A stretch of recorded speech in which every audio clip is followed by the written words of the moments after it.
Eat like a king who's on a budget. 3 tasty options, fries, drink, and nuggets. All for $5. Wait, that can't be right. Just confirm that that's the real price. BK, have it your way. Ladies and gentlemen, here we are, week 13. We had a hell of a week. We had Thanksgiving. We had Black Friday shopping. College football season wrapping up if you're into that. And then we had a hell of a slate of NFL games. I'm your host, Alan Casanova Castro. You'll see I'm by myself. We are trying this out. We have, let's see, new babies. Shout out to Scotty. He is now a dad. Congrats on the sex. We had Slaps is traveling all over the United States. Not sure exactly what he's doing. He's not here. MK driving. And Charlie has a job that is taking him away from us. So you're stuck with me. So we're going to get into it. Welcome to Leather Brains. We are live on YouTube, Twitter, Instagram. So please feel free to comment and interact with the show. I'm going to do my best to try to keep up with who's commenting, what questions you might have. But we're going to get into the NFL slate of games. A lot of shit happened. And I think we're into the fun time of the year where you get your Thursday games, which we had 3 Thanksgiving games, which were sick. I don't think there's a better feeling in the world. I'm gonna say that confidently. And I know Scotty just had a child, but I'm pretty sure there's no better feeling in the world than getting up and knowing you just have football on all day and your family's making food all day. I'm pretty sure that's like a top 5 feeling in the world, but we're here. And now that college football is wrapping up, there's going to be a lot more NFL on now. The conference championship season for college football is starting. So that means they're about to be done. No longer will they be dominating Saturdays. You're going to see the NFL season shift. There's going to be more games on more often.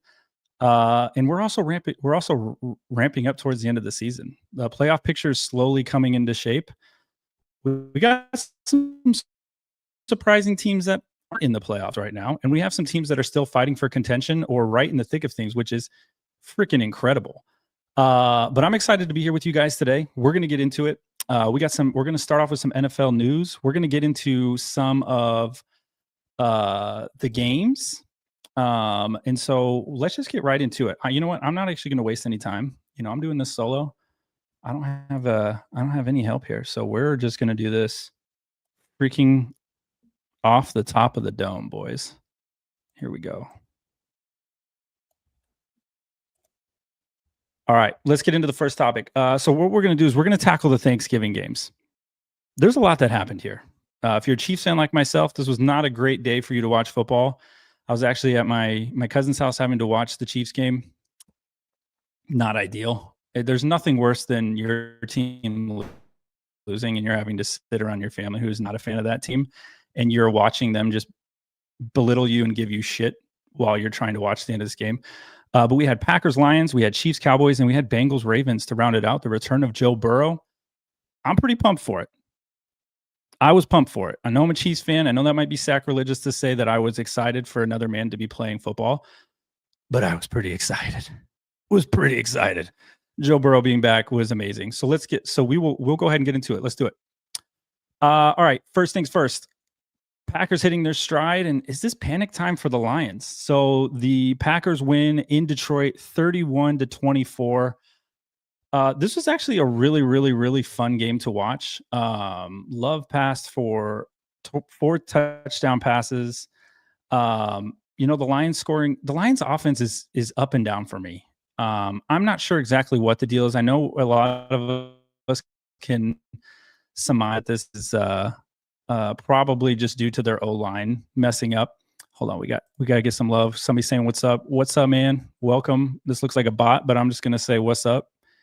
I'm probably chatting with AI right now. Fyodor, don't even know. All right, what's up, man? Anyways, Packers, Lions, Packers. Lions, the offense. I'm just not I just don't know what the issue is. I don't know if it's Dan Campbell calling the plays now. I think he's for the team. I think he knows what he's doing, but sometimes there just doesn't seem to be a lot of continuity with the Lions offense. And I think that's a problem for me. If you're a Lions fan, I'd love to see a comment, but if you're a Lions fan, I think there's just a lot of opportunity for you to be like, hey, come on. What the fuck are we doing? We see Gibbs going off one week, unsure the next week. Now, I know this Packers defense has a lot to do with it. And whenever you're playing a division game, that's always tough. Always tough to have to navigate that when you're dealing in division. But honestly, like there's a lot to be desired from this Lions team at this point in the season. They're very up and down. I think they're very much in panic mode. They definitely don't look like one of the top teams in the NFC in a year where the NFC seems very gettable. I think a lot of teams feel this way, but the Packers, on the flip side of this, you had to like what you saw from their offense. They were taking shots down the field. They were definitely pushing the ball. They seemed to be more in control. Love looked way more in control of this team than he has in the past. And I think now you're trying to build on it if you're a Packers fan. So this was definitely an interesting game, I would say, all the way around. From a fantasy perspective, again, I think the inconsistency on the Lions offense is something where you kind of look at it and you're like, I don't know exactly what I'm going to be getting from any one of these people that I start. I think there's a lot where you're just kind of scratching your head about maybe somehow some of the carries get. Like I said, I thought Gibbs was involved, but I thought he could have been even more involved. I don't know exactly what the issue was as far as feeding him the ball. It was just the opportunities. Like they fed it 20 times, but he was averaging like under 4 yards a carry. And it's just, I don't know if it's the plays are calling when they're calling them, but I just don't get the sense that Dan Campbell really has like a firm understanding of like what he's doing in any given moment. The only time I feel like Dan Campbell is like super, super on it is when it's fourth down. And he's like, we're fucking going, boys. We're going for it. Fourth down. Basically, they just probably practice fourth downs all week. That's basically what I'm gathering from the Lions. Let's pack it up. We practice our fourth downs. Let's move on, boys. The Lions are now 7-5. Still very firmly in the playoff picture, but probably if you were looking last year to this year, this is definitely confusing on their production. The NFC North is heating up and they seem to be falling behind. You look at the Bears, which we'll get to. We're a Bears podcast, excited to talk about what they're doing. Bear fucking down. And then you have the Packers who seem to be riding the ship. Now the Vikings, I don't know what the fuck they're doing. We'll talk about that game in a second, but I'm not entirely sure what the Vikings are doing. But it definitely seems like they don't know what they're doing either. And then for this Lions team, it's just 7-5. You're kind of middling your way. The nice thing is they have the opportunity to actually come in and figure this out before the playoff time. But I don't know, man. This is just a tough one. I love Jordan in this game. He 18 of 30, 234 with touchdown. I think the real story here was the defense. I think this Packers defense was incredible. They were definitely lighting them up, getting some key sacks late. I don't know if you guys know this, but the Packers got Micah Parsons. I don't know if you've ever watched those games. If you watch the Packers play at any point, I don't know if you know that. I don't think they talk about it enough. I think that's maybe my thing. They don't talk about the Packers getting Micah Parsons enough. Obviously, I'm saying that tongue in cheek. They don't shut the fuck up about it. We know you got Micah Parsons, but in this game, I think you really saw it. You saw come to fruition what they actually were paying for, and it was Micah Parsons getting to Goff, putting pressure on him, even when he wasn't getting even if he wasn't getting the sack or getting the pressure, he was 100% causing them to think twice, forcing them into plays maybe they didn't want to have, and I think that definitely played into it. But this was certainly a fun game to watch. It definitely came down to the wire. It looked like Detroit might have an opportunity. The fourth quarter definitely tightened up.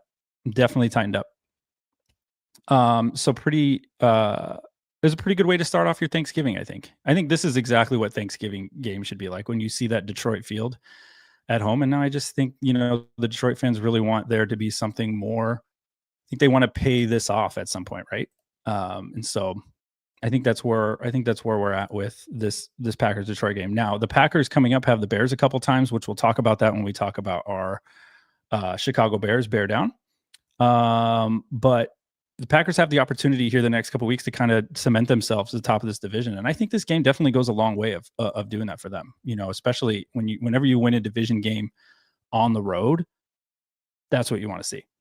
It's exactly what you want to see. All right, moving on. This one's going to pain me. This is going to be therapy.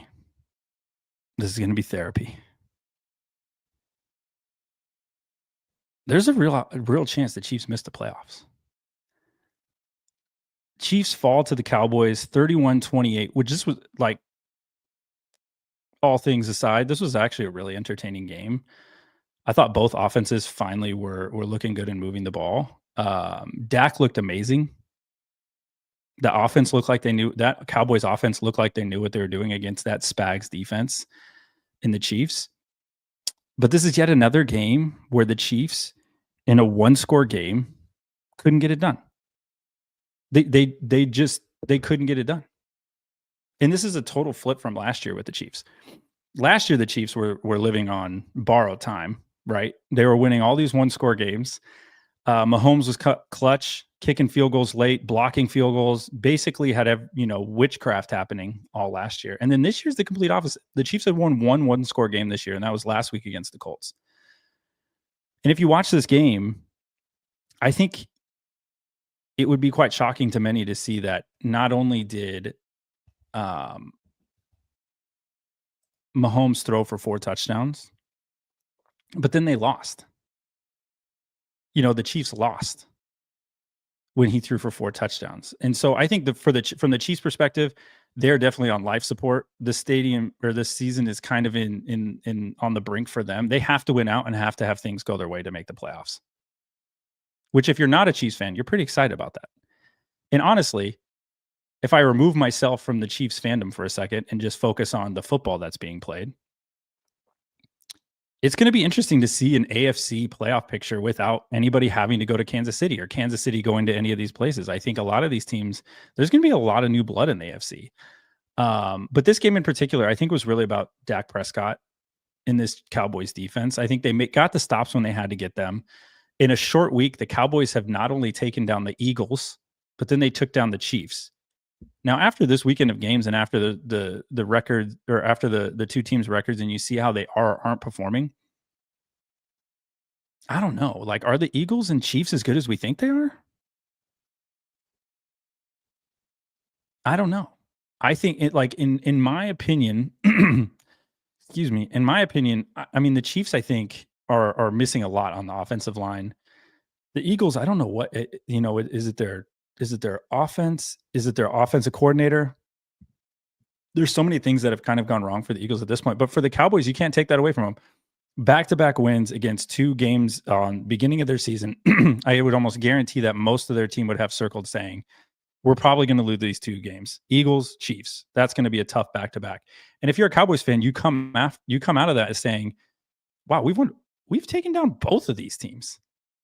We're now flirting with, playoff contention. If the Cowboys can start stringing some wins together here to end the season, which I think they have a pretty favorable schedule. I'm going to pull it up right now, but I'm pretty sure the Cowboys have a fairly favorable schedule to end the season, where I think the Cowboys could definitely be in the playoffs. And that's definitely one of those teams you don't want to see. A lot of teams, even if you hate the Cowboys, you don't want to see them in the playoffs. You don't know necessarily what's going to happen. Now, if history were to lead you to say anything, is that Dak's probably going to piss this down his leg. Right. I think that's eventually where this goes, is that Dak pisses this down his leg and they blow up in the playoffs. Because I think that's happened pretty much every year since the beginning of time. But to end the season, the Cowboys get the Lions, Vikings, Chargers, Commanders, Giants.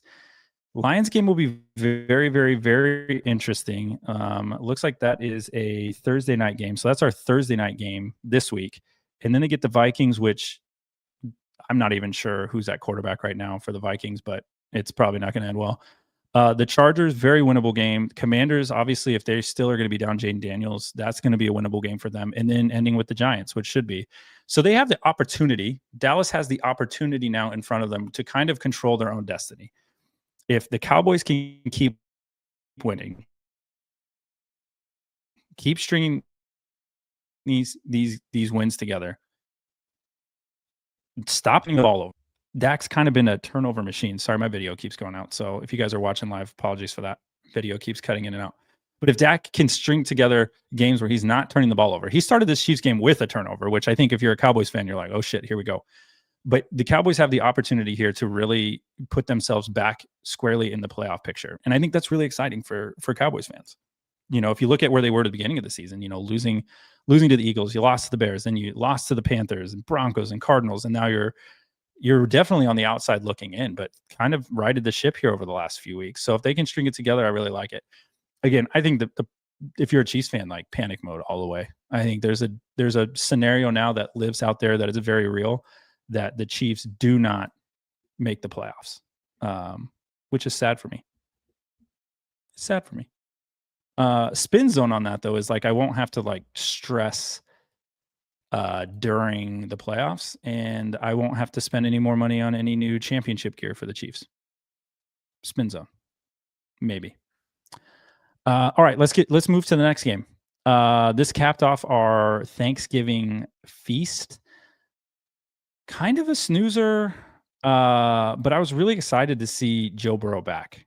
The Ravens look like they were very confused a lot of times on offense, which has pretty much been par for the course for them this season. They kind of sleepwalk through games. You look at this Ravens offense and you're like, what the fuck are you guys actually doing? I think I have a thought, and I know this is very popular on, you know, Reddit or any of the NFL networks.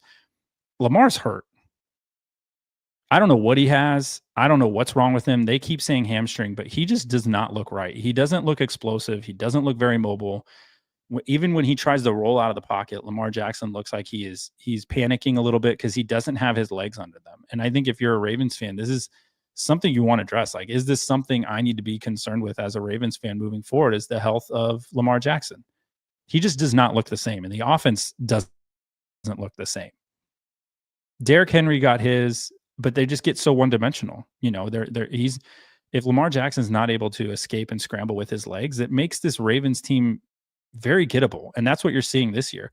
Joe Burrow comes back. This is his first game back in months. This is a division game on the road for Joe Burrow. You're the Ravens. Joe Burrow's timing, you never know what it's going to be like. And he didn't miss a beat. The Ravens didn't do anything, you know, to disrupt him at all. I think the only thing that the Ravens had going for them in this game was the fact that they were keeping Burrow out of the end zone in red zone situations, which, you know, if you're a quarterback trying to find your footing, that's one of the first things it's one of the last things that comes back to you is your red zone efficiency, right? Such a small window. Everybody's in a really tight space. Joe Burrow's trying to throw to Jamar, but, you know, the timing's got to be there. The route's got to be there. You know, the look's got to be there. And that's just that's a feel thing. That's a rep thing. And if Joe Burrow hasn't been playing or repping as much, like that's obviously one of the last things that come back is the red zone efficiency.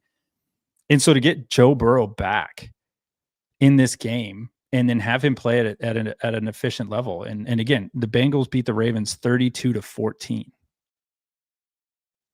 Like, that's not even kind of close. That's not even like, hey, we were flirting with, you know, comeback city or a backdoor cover or nothing. That was just a Joe Burrow Bengals ass kicking. I think only scoring 14 points against this Bengals defense is kind of ugly.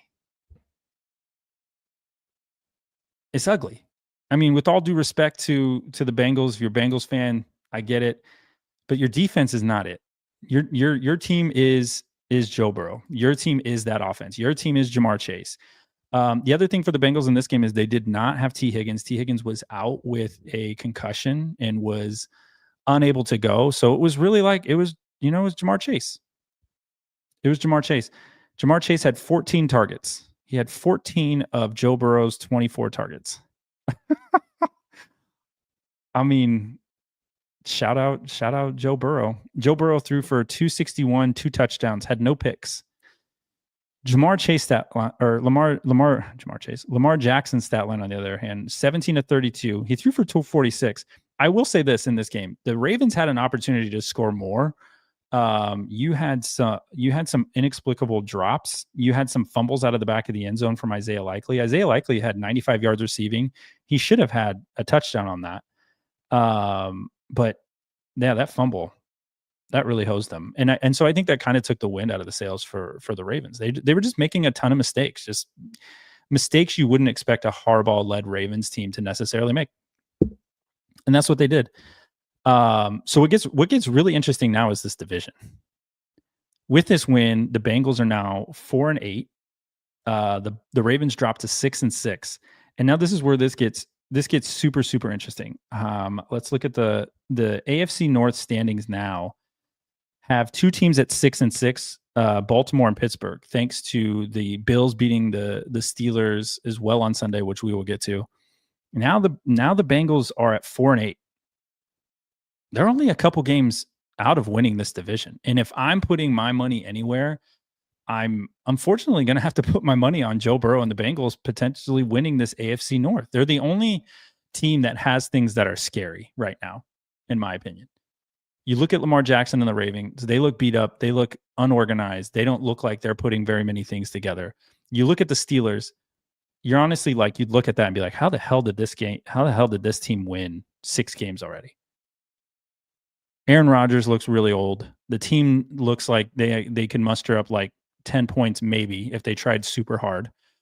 And then you have the Bengals, and the Bengals winning in Baltimore, I think, was definitely a signal for the AFC North. And I think this is why Joe Burrow came back, right? He could have very easily sat out the season. And I think if the Bengals had been, a 2-loss team, a 3-loss team, I think he wouldn't have even entertained coming back. I think he would have sat because they're, what would they be playing for at this point? Like, they'd kind of be out the window. But I think because Joe Burrow is healthy and they're only a few games out of the AFC North, man, it's hard not to put all your money on the Bengals and saying, you know what, they're taking this division down. They're taking it down, right? What else are you gonna do? Who else are you gonna put your faith in right now? Lamar? Aaron? Shadur? Crazy if you don't take Joe Burrow right now. It's got to be Joe Burrow. So this was the end of the Thanksgiving games. I thought, I thought I was really excited to see Burrow back, but I was really thinking that we were going to get a much better game than this. I really did. 32-14 was not what I thought we were going to get. But Bengals coming up. This is going to be a fun one because now they are going to be at the Bills. So you get Burrow and you get Josh Allen playing against each other. And the way the Bills are looking too, I just don't know, man. I could see the Bengals beating the Bills as well. The Bengals are going to find their way to get into this playoff. Last year, they very famously missed the playoffs. And I think this year you're on a very serious collision course where the Chiefs miss the playoffs. The Bengals sneak back into the playoffs by winning their division. And then, man, the Bengals are just like one team that you don't want to see come playoff time. I think the defense was even playing different knowing that Joe Burrow was there. So exciting to see how this AFC North comes down to the wire. Like I said, I am really, really, really anticipating that Joe Burrow and the Bengals somehow, some way win this division. I think the Steelers continue to fall. They can skid. But the Bengals schedule, if they can get past the Bills, which I think they have a really good shot of, they get the Ravens again, they get the Dolphins, they get the Cardinals, and they get the Browns. I think if they beat the Bills on Sunday, the Bengals are winning out, and I think they're going to win this division, which is crazy to say after Joe Burrow went down with his toe injury. Insane that the Bengals are going to be doing that.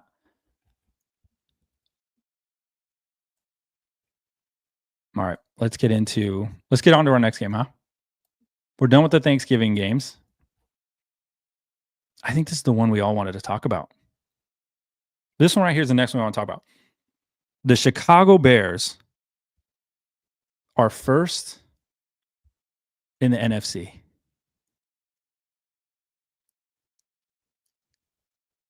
Chicago Bears, man.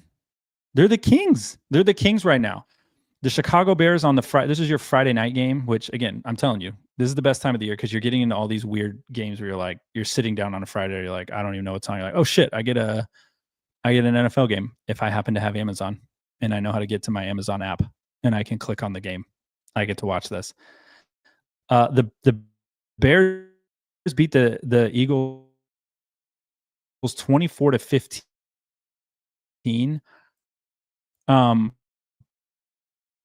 I don't know if that really is indicative of one this way all year, where they win really close games.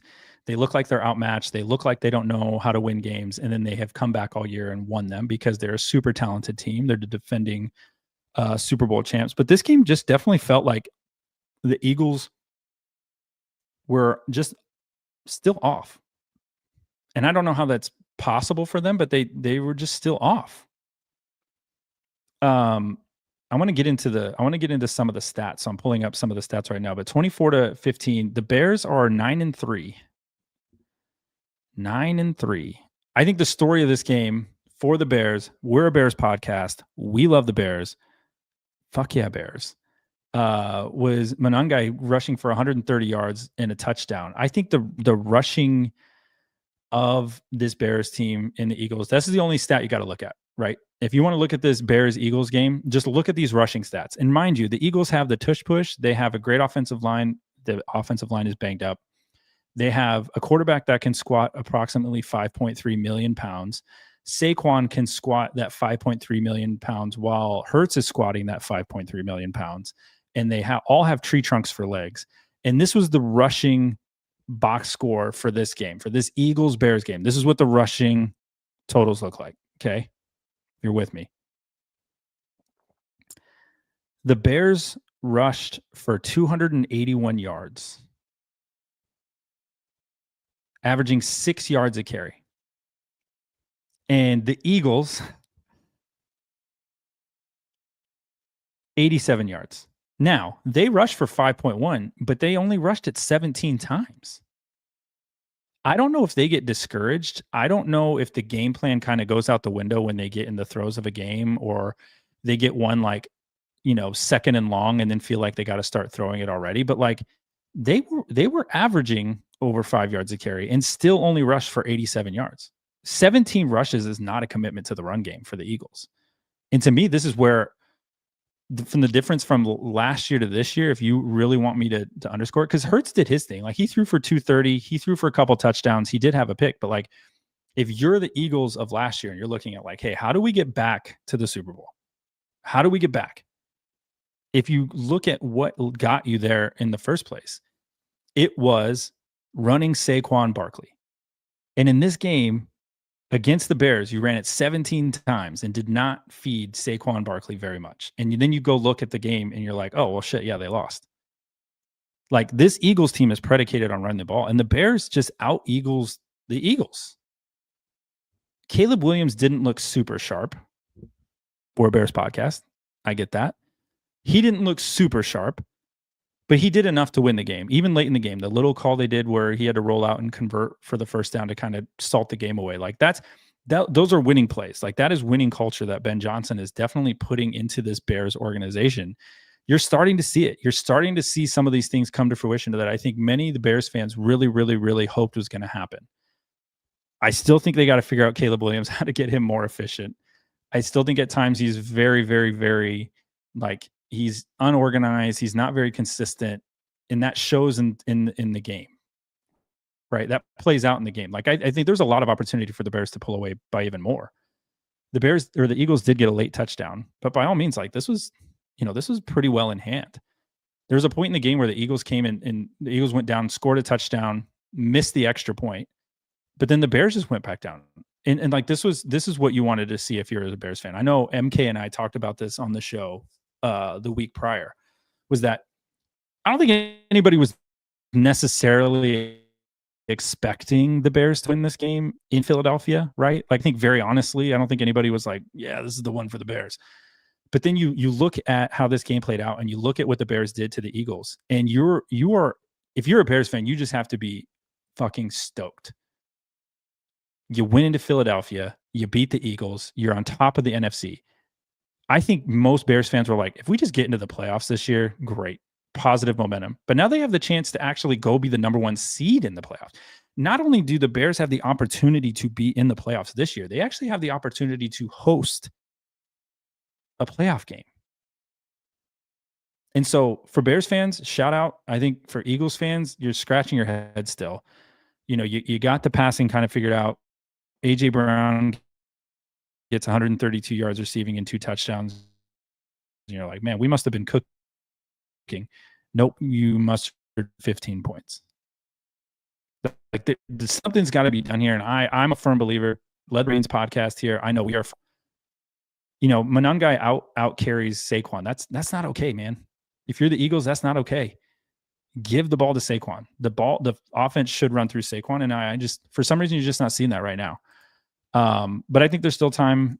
I think there's still time for the Eagles to figure it out. Obviously, that's not a team you want to see in the playoffs. And I think anybody would be crazy to be like, oh yeah, we'll get the Eagles this year. I just don't think that's going to happen, man. It's just not going to happen. So again, Bears on top of the NFC. Bear fucking down. Bear down, baby.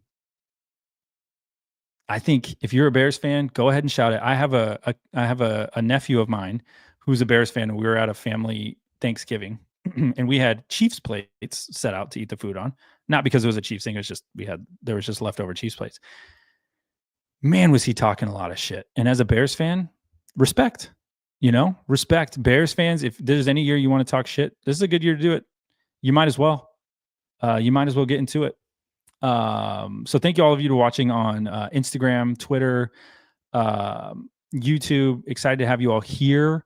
Again, we're wrapping things up here with the Bears game. Excited for the NFC leading Bears. But we're gonna switch gears here. We got to go to a game that was kind of puzzling. Kind of gave you gotta get what the fuck happened here. If you're a Bears fan, this game was actually like, okay. Because I think the Rams felt ungettable for a little bit. I think if you're watching the way they played, Stafford looked like he's on an MVP tear. He, still probably is. I still think it's Stafford. Like, Stafford would be my MVP if you put a gun to my head and said, give me one, give me an MVP. This would probably be the one that I would take. And Stafford wasn't the reason they necessarily lost this game. This definitely seemed like their defense kind of threw it away. Stafford did have a few picks, but the Rams lose to the Panthers 28-31 on the road. The Rams fall to 9-3. Do we need to have a discussion about the Panthers? Anybody want to chop it up about the Panthers? We believe in the Panthers. 7-6. They're 4-2 at home. They definitely love the friendly confines of being at home, and this was definitely played into what Scotty Del Rey and I have a working theory on Bryce Young. If you don't know what that theory is, let me put you on that. Let me put you on game for a second. We have a theory that if Bryce Young doesn't have the spotlight on him, i.e., nobody's expecting shit from Bryce Young. This is a game where it's like, Bryce Young, you can do whatever. You can do whatever the hell you want. Nobody's really paying attention to you. Bryce Young is more apt to go off than in a game where you're like, okay, Bryce, we need something for you. I think he crumbles under the pressure. This might play right into that. Now, he only threw for 206 yards, but he was 15-20. He was super efficient, right? Super efficient, and threw for 3 touchdowns. That's pretty good. He was averaging over 10 yards a completion, which is incredible. And this wasn't even a game where necessarily, Rico Dowdle bailed him out or Hubbard bailed him out. They're only averaging 4 yards a carry as a team. This was a mix of both. The defense got tough when they needed to. They held the Rams down as much as they could. And then they were able to, to go out and win this game. And so the Panthers, the Rams, you're going to stumble. It's the NFL. Shit happens. I think the Rams still look good. I don't know if you guys had a chance to see Puka Nakua's catch towards the end of that game. It was like a one-handed snag down the sidelines and rolled. It was very Odell Beckham. If you remember Odell Beckham's stretch catch, definitely that. But you saw flashes still of the Rams. It was just one of those games where I was like, shit's not going to work out for them this week. But for the Panthers, I don't think many were thinking this is going to be the one the Panthers go out and get. But maybe they love playing at home. we've talked about the Rams. Obviously, I still think that Matthew Stafford is going to be the league MVP. But if you look at this Panthers team, they finished out the season with the Saints, Bucks, Seahawks, Bucks. Oof. The Bucks twice. That one kind of sucks. Whoever set up their schedule for them like that. That's a tough one, ending on the road, and the Seahawks sandwiched in there. I don't know. I mean, there's obviously still an outside chance that the Panthers. I think the Panthers can still win this division. Listen, they're only in second. They're only a game out, but they still play the Bucks twice, and I think the Bucks are the better team. I think even with a beat up, banged up Baker Mayfield, a defense still finding themselves a little bit in some ways, I think the Bucks are still going to win this division. But I think there's a possibility of, your Panthers are going to be in the playoffs. So think about that for a second. You have the potential of maybe the Ravens missing the playoffs, the Chiefs missing the playoffs, the Bengals maybe sneaking into the playoffs after they lost Joe Burrow, which many thought for the year. The Bills are going to be your wild card team. And we haven't even talked about any of the other top AFC teams. You have the NFC kind of in flux. You're not sure who's really good, who's really bad. It seems to flutter week to week. So, why not the Panthers, right? Why not the Panthers? Sorry, I had to take a drink. There's a lot of talking. When you're doing this show as one person, there's a lot of talking. I don't know if you guys think I'm full of shit. I mean, I might be full of shit. But feel free to comment, chap it up. Let's talk. So that's where we're at right now. I think the Panthers, the Cowboys, this is going to come down to the wire. The Cowboys, Panthers, and Lions. I think when you get towards the end of the season, I think they're all going to be fighting for a spot. I think that's what it's going to shape up to be. I don't know if anybody thinks I'm crazy, but I think the Lions, the Cowboys, and the Panthers are all going to be fighting for a playoff spot. That's crazy. Think about if you told yourself that before the season. Hey, Lions, Panthers, Cowboys are going to be fighting for one. Bears are leading the NFC. I think if you put somebody to sleep at the beginning of the season and then woke them up this week and was like, hey, by the way, I don't know if you know this or not, but the Bears are leading the NFC, and the Lions have an opportunity to miss the playoffs. By the way, the Chiefs are out. Bengals only have 4 wins on week 13, but have a chance to get in. There's a lot of weird storylines right now. A lot of weird storylines. We did have 4 teams eliminated, so let's just get that out of the way. After week 13, we did have 4 teams eliminated.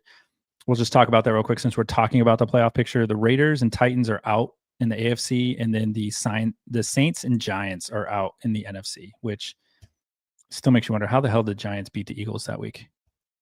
Nobody will know. Mystery. It is a mystery. So let's talk about one of those games really quickly. I mean, not much to chat about overall, if I'm being honest about this game. But we have the Chargers win and the Raiders eliminated. I think this is how Harbaugh wants to win games. You run the ball, you play solid defense. They sacked Geno Smith 5 times and held the Raiders to 3.4 yards of play. I think that's what it is. And I don't think it's any mystery for the Raiders. They fired Chip Kelly. They moved on. Obviously, the offense wasn't going the way they wanted to. I don't think Geno's playing the way they thought many expected them to play. And now you're kind of left with this season that I think at the beginning of the year, I think there was some cautious optimism from Raiders fans. You're like, okay, wait a second. We get Pete Carroll, we have Chip Kelly. There's an opportunity for us to maybe do something here in the AFC West. And it just to be already out of the playoffs, with a month left that's tough. That's tough. Gentry's not finding any running room. I think the only bright spot of this offense, this Raiders team right now is obviously Brock Bowers. When he's healthy, Brock Bowers, man, that is an all-pro tight end. That is the best tight end in the league. My eyes tell me that. I don't know, the stats may or may not. He had 63 yards receiving and 2 touchdowns, but the Raiders fall to the Chargers 31-14. They're out of the playoffs. Subsequently, somebody that is very much in the playoffs still is the Los Angeles Chargers. I almost said San Diego Chargers. Bad look. The LA Chargers, they're 8-4. They have a wild card spot on lock right now. They're putting a stranglehold on it. And so if you're a Chargers fan, I think you just want to keep building. I think Kimani Vidal is definitely a bright spot for this team. You love what he's doing. They fed him, 25 carries, 126 yards and a touchdown. Herbert still not very Herbert-like, 151 yards passing and 2 touchdowns and a pick. I don't know what to deal with him. I don't know if it's his weapons. He's got Keenan Allen, he's got McConkey. I mean, he has more weapons than most teams do, but I think this is more just an emphasis on how Harbaugh wants to play. I think Harbaugh likes the pound it out and pause, likes that, and then likes to salt the game away with his run defense when he does get that lead. Nothing much else to comment on that, if I'm honest. It's kind of one of those games that if you didn't know it was on, you probably didn't know the score. So Chargers win, Raiders eliminated. Sorry, Yeti. Sorry about it. But you can still got Brock Bowers, probably still have the best tight end in the AFC West. So that's something. All right, moving on. So I don't know if you guys got a chance to catch this one. Miami tried to lose to the Saints. I don't know if you saw this.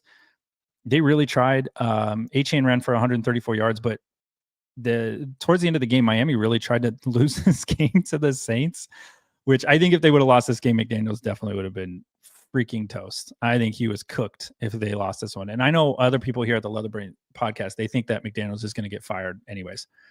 But Miami does end up winning this game by holding on late. They win 21-17 over the Saints, who are now eliminated from playoff contention. But I guess my storyline here is the McDaniels gets to keep his job scenario is still in play.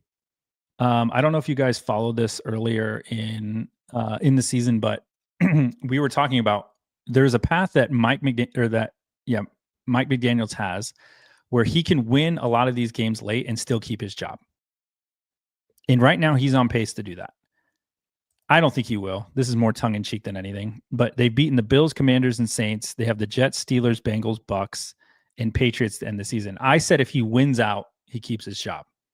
Now that Joe Burrow's back and fighting his ass off for a playoff spot, that Bengals game looks way different than it did a few weeks ago when we all thought Joe Burrow was gone for the year. So I'll just throw that out there right now. I don't think he's going to pull this off, but they win another one. They get the Jets. They should beat the Jets, but you never freaking know. They just tried to lose to the Saints. So we'll see. The Dolphins are quietly putting this together of trying to right the ship, but that's kind of my theory working right now is that if McDaniels can somehow win the rest of these games, he keeps his job. So we'll see how that plays out. Aside from A-Chain running for 134, being a close game, kind of ugly,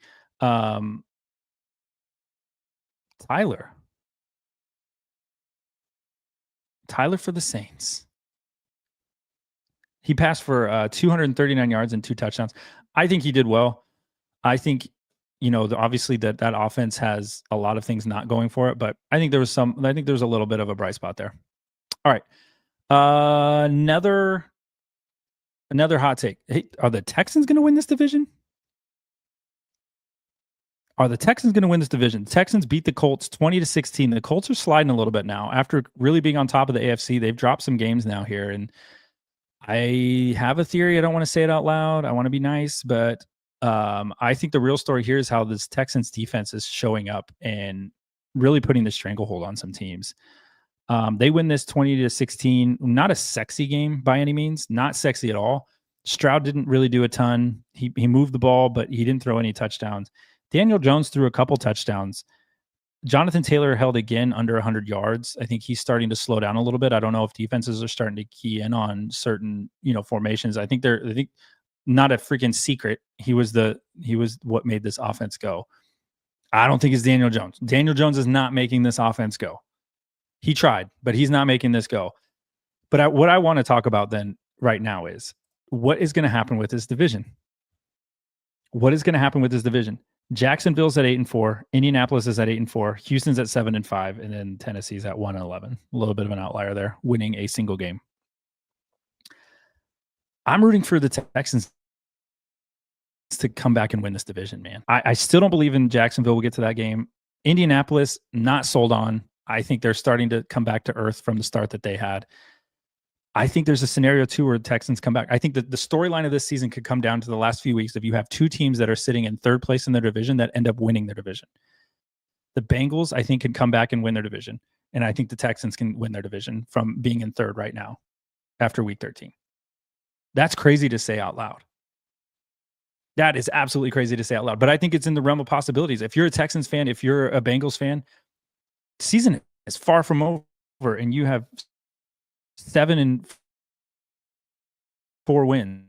And I know 7 wins is quite a lot for the. I think you could actually also skin and get a wild card, which would be interesting. I don't know, internet. I don't know if that's StreamYard or internet. Whatever. Bear with me. But I think Texans can come back and win this. I think they got this division. I'm not giving up hope on them. Excuse me. Yeah, I think when you got Will Anderson, you got Hunter. I think this Texans defensive line, I think they're just a wrecking crew, man. I think they're just a wrecking crew. And they get the Chiefs next. The Chiefs, their offensive line is banged up. The Chiefs could drop yet another one. And the Texans are playing right at the right time. So definitely not something you want to see if you are an AFC team vying for contention, is that this Texans fan is starting to get hot. Not at all. Right. Moving. We just talked about them. Jags, this division, I just don't trust Jacksonville at all. The Jaguars beat the Titans, but pretty much everybody's beating the Titans this year. So I'm not putting a ton of stock into that.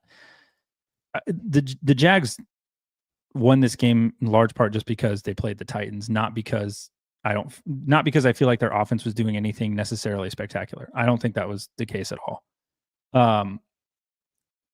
Yeah, I don't trust Trevor Lawrence. If you watch this game, he looked lackluster, to say the least. He didn't look very sharp. He hasn't looked very sharp. He did throw for 2 touchdowns. He takes some sacks that you're like, what the hell are you doing? I just wish they would run with Lawrence more. I think that's where they were finding even more success at the beginning of the season was with, but they're winning 4. They're firmly in the wild card discussion. I just don't trust them. Like, I just see a ton of teams in the AFC where I'm like, every one of these teams could lose in the first, but somebody's got to win.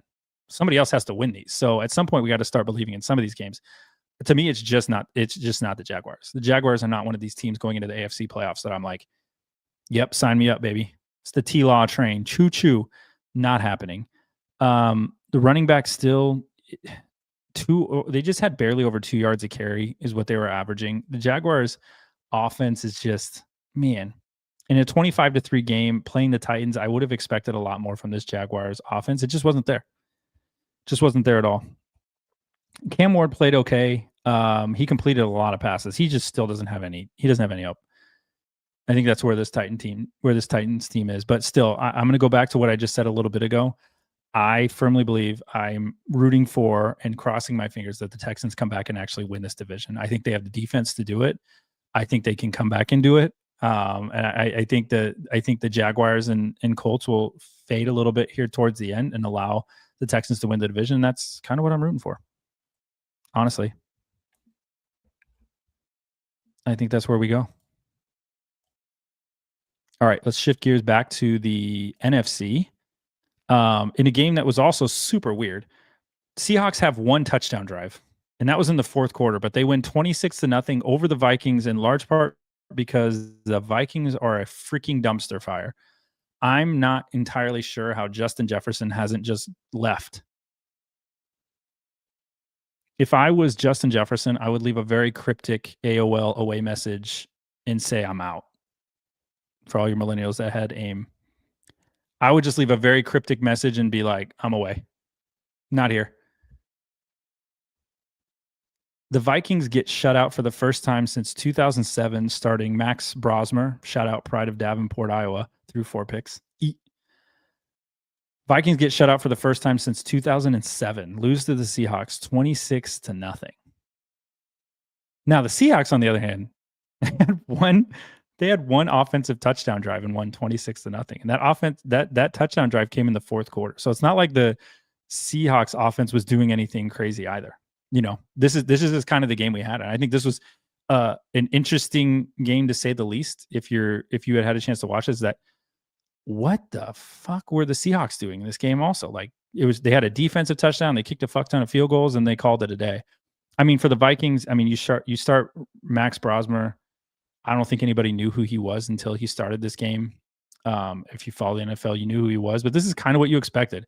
Probably not to this extent, but the Seahawks literally did not have to do very much on offense at all. I think Max was doing it all for him. The Seahawks in total forced 5 turnovers. Again, 126-0. But like, come on, I needed some JSN love, man. I needed my Jackson Smith and Jigba to come out and do work, and that was not it for me. But you get the win. Again, we don't apologize for wins on this podcast. There is no beauty pageant. You collect your win and you move on. I'm just pulling up Jackson Smith and Jigba's stat line really quick. 2 receptions for 23 yards. Yeah, I knew it was low. I knew it was super low. But again, they didn't have to do anything. Darnold didn't really have to do anything. I'm not even sure if Darnold got sweaty. I don't even know if he had to. But I mean, you don't have to when Brosmer is throwing for 126. What up, Charlie? Yeah, I'm solo, baby. Max throwing for 126 and 4 picks. Not ideal at all. But the Seahawks cruising again, get yet another win. And I think they're still the story, even though the offense today didn't look amazing. I still think they're one of the stories of the NFL. It's just quiet up there in the Northwest, so you're not going to get a ton of love from them. All right. Are we actually scared of this Bills team? Is anybody scared of this Bills team? Charlie, I think you're on here watching. If you're not, that's messed up. But Charlie, if you're watching, are the Broncos scared of this Bills team? Anybody? The Bills take down the Steelers, but it was kind of an ugly game again for the Bills. The offense looked very inept. Again, it was still like if they're not running the ball with Cook, it's not happening. And this was definitely one of those games where it was like, all right, Cook took a while to get warm. The cook wasn't cooking right away. The cook had to get his utensils right before he started cooking. Josh Allen threw for 123 yards, had a touchdown and a pick. Josh Allen did rush one. I think he got some sort of record. This is great podcasting that I don't have that record in front of me. But from a football perspective, the Steelers look like trash. I think that's pretty obvious. They don't look very consistent at all. They struggle to convert on third downs. Aaron Rodgers was 10 to 21. He was sacked one time, but that sack turned into a touchdown. So it was like one of the worst sacks. One sack of all time is the one that turns in for a touchdown. But the Bills, I don't know what to do with this Bills team. They're up and down. They don't look as impressive as they have in the past. But I think when you get Josh Allen in the playoffs, I don't know. I don't know if any of these teams, like, the Colts, like the Broncos, like any of these teams, I don't know if they want to see the Bills either. You know what I mean? But the Bills just don't look like themselves. They look extremely gettable. They look like a team that kind of uninterested at times, not sure what's going on. I think Josh Allen's trying to have to force a lot, which isn't great. It's never a great feeling when you feel like if I don't do something, this whole team is going to do shit. And for this game, it was slow moving. The Bills got it going into the second half, though. I think, again, still impressive for the Bills is that they just run the ball so well. They rushed for almost 250 yards this game. They're averaging 5 yards a carry, and they ran it 51 times. Eagles, can you please take some notes? Even when you're struggling in other areas, if you just commit to running the ball, good things will happen. Sorry, don't want to go back to the Eagles. The ship sailed on that discussion, but I mean, this is how I think the Bills kind of know what they are. They're a running team. They're a running team this year, and that's no shade at Josh Allen. I think they just don't have the weapons on the outside. They don't have the weapons to get it done, and their line at times struggles to protect Josh Allen. And then they just need Cook to go cook. They need him to go cook, baby. Again, so the Bills take down the Steelers 26-7. Buffalo still holding on to that wild card spot. They're still a couple games behind the Patriots with not a lot of time left in the season to get this going. I know the Patriots are the Monday night game tonight, and we'll get into that, but I don't know. I think if I were to just look at this Bills team, I'm just not entirely sure. I don't know. I don't know what to make of them. But they got it done on Sunday, which is all you need to do. Just keep stacking wins. And they did the damn thing. All right. Shifting gears here. We had Shedeur Sanders sighting. alert. We had a Shador Sanders sighting. I don't know if that triggers any algorithm on any of the platforms. If I just say that name, if magically that's going to kick off some magical thing where people tune in. But Shador Sanders against the 49ers. This is a weird game because the Browns actually outgained the 49ers, but the 49ers won big. Obviously, I don't think that's too surprising considering this is only Shador's second start. I don't think too many were expecting a ton from him, especially against the 49ers, even though the 49ers are banged up. Man, the 49ers are just still cruising, even though they've had to put together their roster with like glue and some tape. They're 9-4. Again, they win this one 26-8. Purdy looked okay. I mean, this Cleveland defense is for real though. Freudian slip with Denver. That defense is for real too. Shador Sanders, 16-25, 149 and a touchdown. He did have 3 sacks. Nothing sexy, but I did think he earned himself another start. Like, I think you got to continue to start Shador. I think it's trending. I think there's something there. I don't know exactly what that something is, but there's definitely something there with this Browns offense with Shador that you're like, all right, they might have something here if they just let it kind of mature and develop. But I think obviously this game with the 49ers more on the line. They're squarely in the playoff picture. They're looking good, even though they've had so many injuries. I mean, shout out to that coaching staff, not the training staff. The training staff should get shot to the freaking moon for letting half their team die. But the coaching staff putting a game plan together, putting together a winning playbook, keeping it going. Purdy only had 168 yards passing, but again, this Browns defense is for real. Wanted to go look at quick the sack totals for this team. Garrett got another one. He's still on pace to break the record if my memory serves me right. Yeah, this Cleveland defense is for real. And this kind of expected this sputtering, still getting back to life. San Francisco team. I love seeing Kittle back. Kittle still breaking off long ones, only had 4 receptions, but for 67 yards. And I think that he's the shot in the arm I think this San Francisco team needs. I think McCaffrey needs a break. This poor dude's got to be just exhausted. He ran the ball 20 times, caught another 4 passes. Dude's just out there doing everything per usual. But the 49ers take down the Browns. Again, a lot of people are going to talk about Shador. A lot of people are going to say some crazy shit. I think he deserves to continue to start. I think he showed enough in this game that I think they do have something that they can definitely work with, but that's how that game ended up. Now, I hope Charlie's still on. I want some comments on this. We got a couple games left before we wrap things up here. I need Charlie back. Charlie, if you're still there, if you're still listening, I need you to start commenting right now. Are the Broncos the best team in the NFL? Do we think this might be the best team? There's a lot of shitty teams. There's a lot of mid teams. There's only one team that's won 9 in a row. There's only one team that consistently performs late in games. And if you didn't have a chance, if you didn't stay up late for this one, the Broncos take down the Commanders in overtime. It was a great game. The Commanders actually in overtime scored a touchdown and went for 2. And Nick Bonito swatted it down, as Nick Bonito does. But the Broncos go on the road and find a way to win. And when other teams find ways to lose, this Broncos team is finding ways to win. And so I ask, man, I hope Charlie comes back. I really need him to come back for this. I need to get some comments in from him. But, do we think this is the best team in the NFL? Bo Nix throws for 321 yards, has a touchdown and a pick. But he was 29 of 45. It wasn't like he was, nickel and diamond, had a few pass attempts here. Like they were giving the ball. And I think a lot of that too was just the Commanders sitting back in that zone. And I think they saw that. And I think Peyton, you give an experienced coach like Sean Payton the opportunity to look at a defense like that. Like, yeah, he's going to pick them apart. So, again, the Broncos win 27-26. Broncos are 10-2. They're 10-2 in the AFC.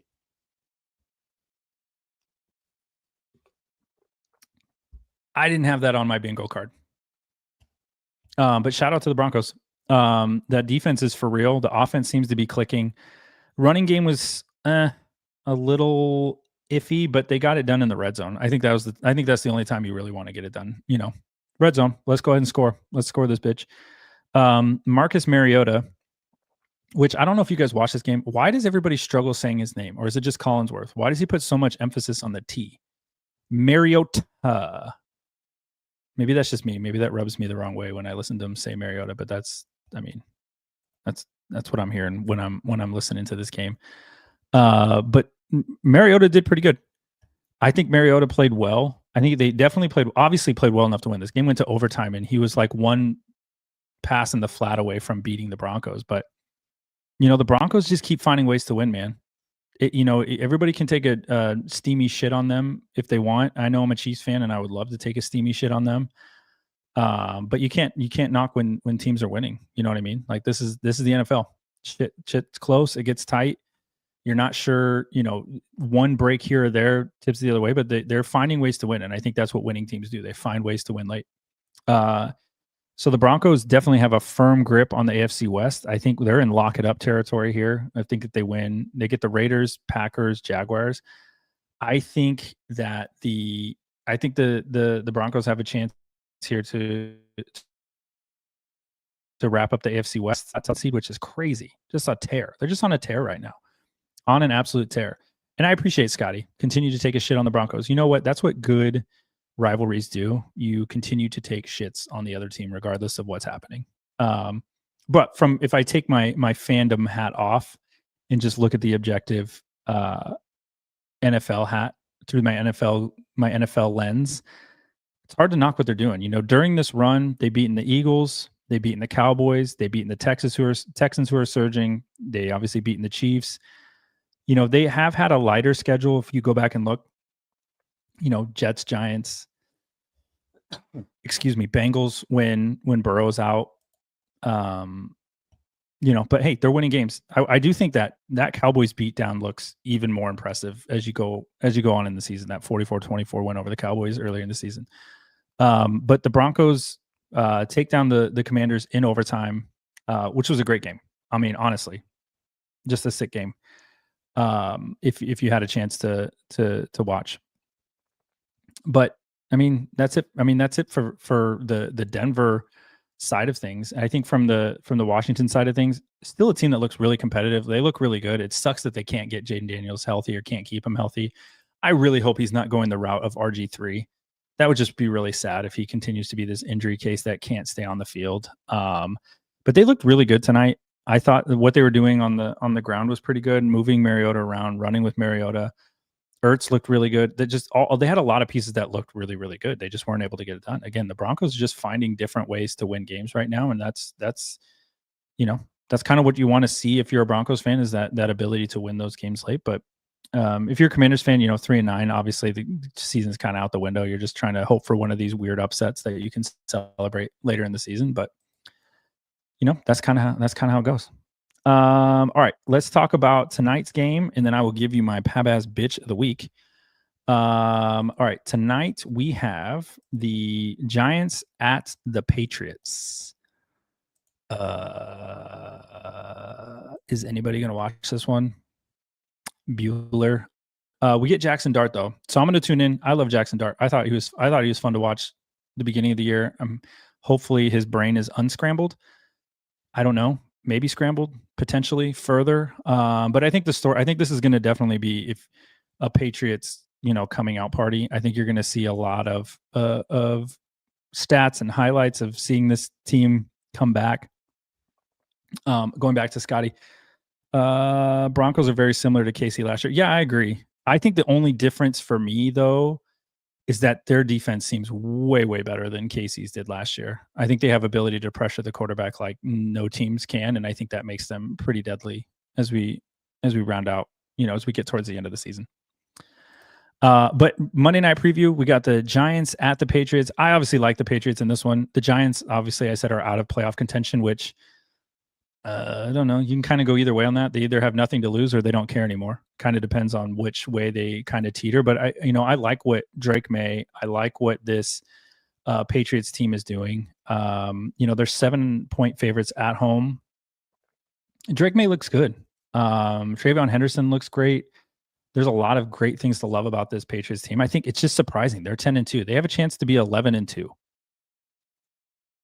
Again, I put you to sleep at the beginning of the season and I wake you up and I said, hey, guess what? The Browns are leading the NFC. The Patriots are leading the AFC. The Chiefs, Ravens may not make the playoffs, and the Texans and Bengals have a chance to win their division being in third place. You'd be like, what the fuck happened? What did I even miss? What happened? And so there's so many good storylines. And in the AFC, it's, the Patriots, the Broncos, the NFC, you got the Bears and you got the Seahawks. There's just a lot of good storylines coming into these playoffs that I think we're really excited to round out. And I think this Monday night game is going to kind of be a, party for them. It's going to be a, hey, let's get a look at these Patriots again. I said it before. If there's a fan base that deserves more winning, that hasn't seen any winning over the last 20 years, it's the Patriots. I don't know if the Patriots have seen any winning. I don't think the Patriots have seen a long dynasty or one of the greatest quarterbacks of all time, play. So I'm excited for Patriots fans to finally get to see winning football again. That's been too long for them. And I think you're going to continue to see that tonight. Scotty coming through again. Yeah. No idea which teams are elite, if any, makes for fun football. I agree. I think that's where we're at with this NFL season, is just like you've seen all the games play out and you honestly have no idea. The Eagles could win it all. The Eagles could go out in the first round. The Bills could win it all. The Bills could go out in the first round. The Broncos could win it all. The Broncos could go out in the first round. And I think that's where in the first round. And I think that's where it's going to draw in more fans, because there's just nobody knows anything. If I were to put together a Super Bowl prediction right now, give me Patriots. No, I don't like that. Not Patriots. Give me Rams, Bills. That's what I meant to say. Give me Rams, Bills. That makes no sense at all, but nothing does. So all of you can shut the hell up about it, because I think it's just going to be Bills, Rams. Bills, Rams is my prediction. All right. Now to our Pab-ass bitch of the week. I had some options. I wasn't sure where I wanted to go with this. This is going to be a tough one to say out loud. My Pab-ass bitch of the week is this Chiefs coaching staff. They get my Pab-ass bitch of the week. I'm not sure exactly what the Chiefs are doing right now in that front office, on that coaching staff, with what they have on the field. Matt Nagy, I think, is a problem. Let me do this. My Pab-ass bitch of the week is Matt Nagy. Even though Mahomes threw for 4 touchdowns, there's no creativity, no consistency with this Chiefs offense. It is just a lot of throw to the flat, throw one deep. You're either going to get 1 yard or you're going to get 54. There's literally no in between with this Chief offense, and I think that's the most frustrating. So, my Pab-ass bitch of the week has to go out to Matt Nagy. I hope he gets fired. We'll see. I'm just tired of kind of watching and seeing what he's done with Mahomes. I think, in a year where the AFC is very gettable, it's, blows to see the Chiefs missing the playoffs entirely. And you got to think that's into, coaching malpractice. I know Scotty said he's ready for Kelsey to be done. I don't think Kelsey's the problem entirely, but I do think he's hurting us from a cap perspective. I think he's hurting us from a creativity perspective. I think they could use a refresh. But Matt Nagy, for me, if you told me before that game that Mahomes is going to go 23 of 34 for 4 touchdowns, I would be like, oh, wow, cruising win for the Chiefs. But coaching staff, man, they just can't put it together. There's no complimentary football at all. So Matt Nagy gets my Pab-ass bitch of the week.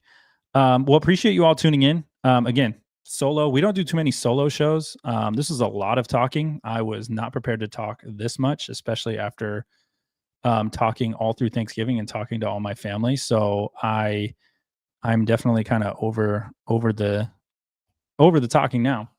But appreciate you all tuning in. Make sure you follow us on Twitter, YouTube, Spotify, Instagram.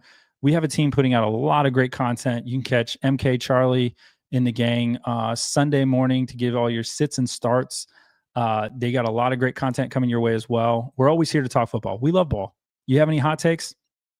We want to hear them. You think the Houston Texans are going to win the division? I want to hear about it. You think Mike McDaniel might save his job by winning the rest of his game? That's where I'm at. So please feel free to join in the community, comment, like, share, to chat us up. We always love talking. We always love talking ball. Appreciate you all tuning in. Peace. Hopefully you all hit the gym. I know a lot of you got fat over Thanksgiving. Don't try to pretend like you didn't get fat over Thanksgiving. You got to get in shape before Christmas before you get fat again. So please do some cardio, watch some NFL games on a treadmill. Don't get fat. Appreciate you all. Leather Brains. This is Casanova with the Leather Brains podcast, and we are out.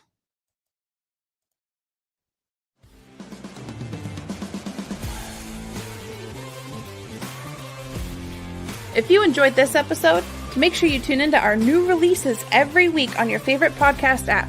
Follow us on Twitter, Instagram, and Facebook, and check out leatherbrains.com for all of your fantasy football needs. And remember, Brainiacs, a championship should be more than a fantasy.